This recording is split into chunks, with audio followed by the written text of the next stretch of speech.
बहुत बार दिक्कत होता है यार, मेरे को भी दिक्कत होता है, मुझे भी ऐसे खुजली होती है हेयर में। क्यों होती है? क्योंकि सर क्वेश्चन को सॉल्व करते हैं तो नहीं आता है।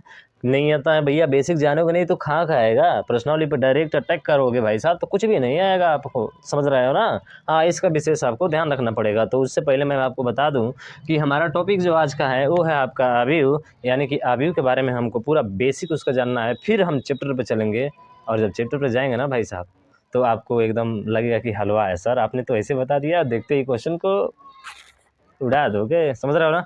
चलिए, तो भाई नोट्स भी बनाते रहिएगा, कलम और कॉपी के साथ जो है आप अपनी पढ़ाई स्टार्ट कीजिएगा, ठीक है भाई।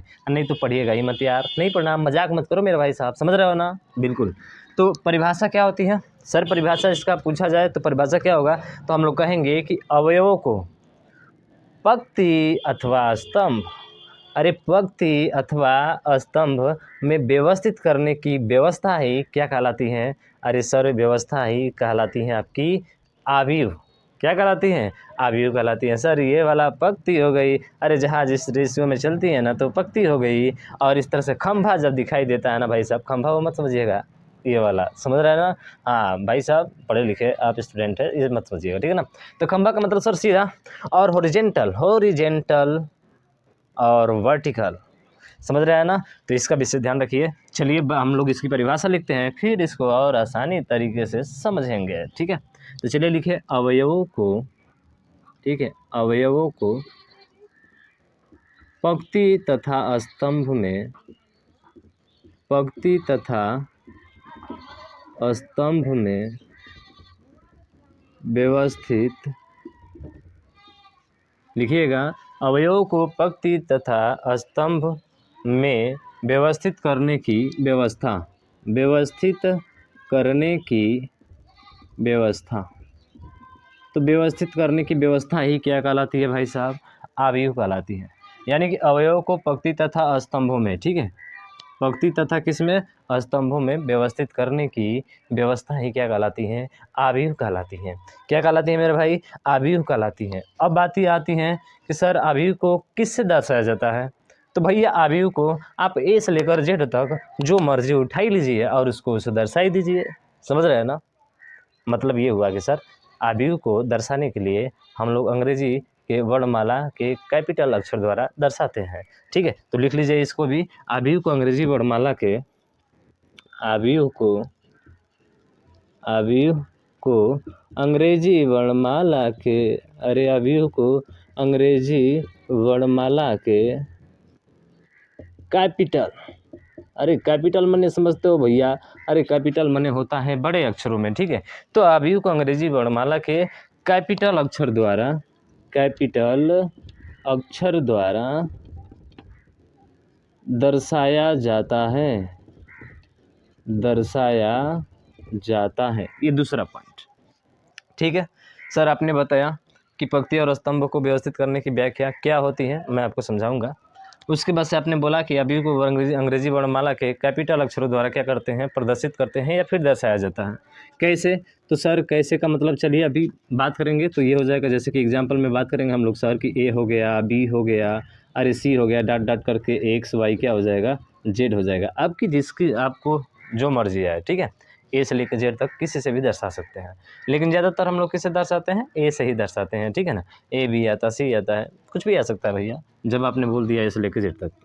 अब बात करें कि आव्यूह को हम लोग जो है दर्शाने के लिए क्या करेंगे, मतलब अवयवों को किस में दर्शाएंगे, किस में लिखेंगे? तो देखिए ध्यान रखिएगा, जो अवयव होंगे ना उन अवयवों को जो है हम लोग ये बड़ा वाला ब्रैकेट, ठीक है, कौन सा ब्रैकेट भैया? बड़ा वाला ब्रैकेट में दर्शाइए, या मझला वाला ब्रैकेट में दर्शाइए, या आप जो है आप चाहेंगे तो इस ब्रैकेट में भी दर्शा सकते हैं। किसको?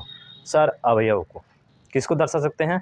सर अवयवों को दर्शा सकते हैं। तो अवयवों को इसमें भी लिखा जा सकता है, इसमें भी लिखा जा सकता है, या फिर इसमें भी लिखा जा सकता है, ठीक है। इतना चीज़ें आपको क्लियर हो गई, बिल्कुल क्लियर हो गई। अब लिखेंगे आगे। आगे क्या लिखना है सर? हमें आगे लिखना है ए आई जे, हमने लिखा, क्या लिखा हमने यहाँ पे? ए आई जे लिखा। अब देखिएगा ए आई जे हमने लिखा है, इसका मतलब क्या होता है? अब बारी आएगी सर पंक्ति और किसकी? स्तंभ की। आई और जे हमने यहाँ पे लिखा है, इसका अर्थ क्या है? तो ध्यान रखिएगा, जो पहले वाला होता है उसको पक्ति बोलते हैं। इसका मतलब कि आईवी क्या हो जाएगा? अरे आईवी पक्ति हो जाएगी भैया। अरे आईवी क्या होगी? पक्ति होगी, यानी कि पहला लिखेंगे वो पक्ति होगा। क्या होगा? पक्ति होगा। और आईवी पक्ति व जो जे आ रहा है इसको बोलते हैं स्तंभ। तो जेवा क्या हो जाएगा भाई साहब? जेवा मत करिएगा, ठीक है। जेवा स्तंभ हो जाएगा। क्या हो जाएगा? जेवा स्तंभ हो जाएगा भाई साहब।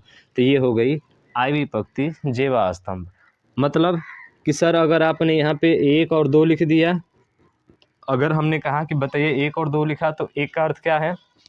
आप कहेंगे सर एक का मतलब कि पहली पंक्ति हो जाएगी और सर 2 का मतलब दूसरा स्तंभ हो जाएगा। यानी कि हमेशा दर्शाया जाता है तो पहले पंक्ति आती है, फिर से आपका क्या आता है? स्तंभ आता है। पहले पंक्ति आती है, फिर क्या आता है? स्तंभ आता है। पंक्ति स्तंभ, ठीक है। अब बात आएगी सर कि इसको पंक्ति और स्तंभ को लिखेंगे कैसे, ठीक है। तो चलिए लिखने के लिए उसको मैं बताता हूँ, तब तक जो है आप इसे अच्छे से नोट कर लीजिए, ठीक है ना। फिर मैं इसको मिटाता हूँ। हाँ चलिए ये देखिए, अब बात करेंगे यहाँ पे सर पंक्ति क्या होती हैं। तो देखिए मेरे भाई साहब, हमने क्या कहा कि सर जो ऐसे हॉरिजॉन्टल दिखती है ना, जो हॉरिजॉन्टल दिखती है उसी को क्या बोलते हैं हम लोग? पंक्ति बोलते हैं। और इस पंक्ति को किससे लिखा जाता है भैया? आर से लिखा जाता है। किससे लिखा जाता है? आर से। तो आप देख रहे हैं कि सर ये आर हो गया, फिर ये भी आर ही होगा, ये भी आर ही होगा, क्योंकि ये हॉरिजॉन्टल है भाई साहब। क्या है? हॉरिजॉन्टल है। अरे क्या है मेरे भैया? हॉरिजॉन्टल है, इसलिए इसका नाम क्या पड़ गया? पंक्ति। इसको आर बोलते हैं। ध्यान रखिएगा, ये छुटकारा नहीं मिलने वाला है भाई साहब 3-4 प्रश्नावली तक, ठीक है ना। 5 के बाद ही थोड़ा छुटकारा पा सकते हैं, लेकिन 3-4 में तो यही खिचड़ी बनाना है हमको, समझ रहे हैं। अब बात आती है सर स्तंभ क्या होता है? अरे जो खंभा होता है भैया, जो खंभा होता है का मतलब सर जो इस तरह का होगा, अरे जो इस तरह का होगा उसको क्या बोलेंगे सर? उसको बोलेंगे हम लोग स्तंभ। और इस स्तंभ को लिखते हैं हम लोग किससे भैया? सी से। मतलब बात किया जाए कि सर ये R1 हो जाएगा, यहाँ पे R2 हो जाएगा और यहाँ पे R3 हो जाएगा। क्या हो जाएगा? R3 हो जाएगा। उसी तरह से यहाँ पे C1 होगा, यहाँ पे C2 होगा और यहाँ पे क्या होगा भैया? C3 हो जाएगा। आ गया समझ में?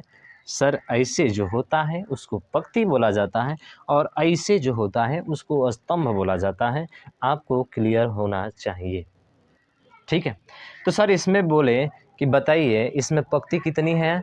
आप कहेंगे कि सर पंक्ति को हमें इस तरह से तो गिनना है भैया, पंक्ति को ऐसे ही गिनना है। तो सर यहाँ पे देखेंगे तो ये पहली पंक्ति हो गई और ये दूसरी पंक्ति हो गई। मतलब सर ये R1 हो गया और ये क्या हो गया? R2 हो गया। कितना आसानी तरीके से आप बता दिए इसको। यही है भाई R1 और R2, समझ रहे हैं ना। अब बात करें कि सर C1 क्या होगा? आप कहेंगे सर ऐसे खंभा खींच दीजिए ना ऐसे, तो ये सर C1 हो जाएगा। अरे ऐसे खींचेंगे तो ये C2 हो जाएगा। ऐसे खींच दीजिए सर तो ये C3 हो जाएगा। खंभा खंभा खंभा खंभा, जो स्ट्रेट लाइन ऊपर से नीचे की तरफ आती है भैया, वही होती है आपकी C1 स्तंभों की संख्या। तो क्या होगा? C1 C2 and C3। You have to understand. बिल्कुल sir, okay, it's okay, I am understanding sir. Simple सा। अब टाइप नंबर 1 में कैसे सवाल पूछा जाएगा? टाइप नंबर सवाल में पूछा जाएगा ये वाला, पूछेगा कि बताइए अवयव की कोटि या क्रम क्या है। अरे अवयव की कोटि या क्रम क्या है, ये आपसे पूछेगा भैया। तो देखिए अवयव की कोटि और क्रम को हमेशा लिखा जाता है R क्रॉस C से। किसे लिखा जाता है? देखिए कोटि पूछे या क्रम पूछे, कोटि पूछे या क्या पूछे? क्रम। किसका? अवयव का। तो हमेशा किसे लिखा जाएगा? R इंटू सी, यानी कि और क्रॉस सी से ही दर्शाया जाएगा। R क्रॉस सी, पहले पंक्ति बाद में स्तंभ मेरे भाई, पहले पंक्ति बाद में स्तंभ, इसी के द्वारा जो है दर्शाया जाता है, ठीक है। बिल्कुल। तो ये R होगा, ये C हो जाएगा। अब सर पूछे कि बताइए ये अवयव आपको दिया गया है, टाइप नंबर 1 में पूछा जाएगा, बताइए कि इसका जो अवयव की कोटि या क्रम होगा वो क्या होगा। तो आप कहेंगे कि सर पहले तो हमें क्या लिखना है? अरे पहले पंक्ति को लिखना है। आप पंक्ति देखेंगे तो यहाँ पे सर 1 और 1 2, यानी कि R1 और क्या है? R2 है। अरे R1 और क्या है? R2 है। और ये कितने हैं सर? 1 यहाँ पे है और 1 यहाँ पे है, यानी कि सर ये 2 है। R1 का मान कितना है सर? 2 है, ठीक है। उसके बाद से बीच में क्या लगाएंगे सर? क्रॉस लगाएंगे, तो ये क्रॉस लगा दीजिए। फिर से क्या लगाएंगे? C, और C का मतलब क्या होता है? स्तंभों की संख्या। सर 1 2 और कितना हो गया? 3 हो गया सर। तो यहाँ पे स्तंभों की संख्या कितनी हो जाएगी? 3 हो जाएगी, समझ में आ गया। तो पूछे कि अवयव की कोटि या क्रम क्या है, तो 2 × 3 6 हो जाएगा। ठीक है। अगर पूछे आपके अवयवों की संख्या बताइए, आप कहेंगे कि सर हम तो गिन के ही बता देंगे। गिन दीजिए 1 2 3 4 5 6, पर गिनना क्यों है यार? अगर ये नहीं दिया रहेगा तब क्या करोगे? तब क्या करोगे? सर आप कहेंगे कि इसमें गुणा करा देंगे। बिल्कुल मेरे भाई, पकड़ तो रहे हो, आप बहुत तेज तर्रार हो यार। यानी कि सीधा आप इसका गुणा करा दो भैया, तो गुणा करा दोगे तो कितना आ जाएगा? 6 आ जाएगा। यानी कि इसमें अवयवों की संख्या कितनी हो जाएगी आपकी? 6 हो जाएगी। इतना चीज़ें आपको समझ में आ गई होगी। मैं आशा करता हूँ कहीं पे यहाँ पे कोई भी दिक्कत आपको नहीं हो रहा होगा। तो लंबी वीडियो ना हो, इसलिए इतना ही तक सीमित रखते हैं। फिर बात करेंगे हम लोग नेक्स्ट वीडियो में, वहाँ पे टाइप 2 में कैसे पूछा जाता है, टाइप 3 में कैसे पूछे जाते हैं। ठीक है। उसके बाद से बात करेंगे हम लोग अगले वीडियो में अवयव के प्रकार कितने होते हैं। ठीक है। इतना सारी चीज़ें जो है हम लोग नेक्स्ट क्लास में बात करने वाले हैं। तो आप इसको ज़्यादा से ज़्यादा शेयर कीजिएगा भाई, और अच्छे तरीके से अपना नोट्स भी बनाइएगा। ठीक है ना। कहीं पे आपको कोई दिक्कत ना हो, और दिक्कत हो तो आप कमेंट करके मुझे बताइएगा, मैं आपके दिक्कत के सॉल्यूशन ज़रूर बताऊंगा भाई साहब, ज़रूर दूंगा, भरसक कोशिश करूंगा अपने तरफ से। ठीक है ना। तो मिलते हैं हम लोग नेक्स्ट वीडियो में, तब तक के लिए जय हिंद, जय भारत।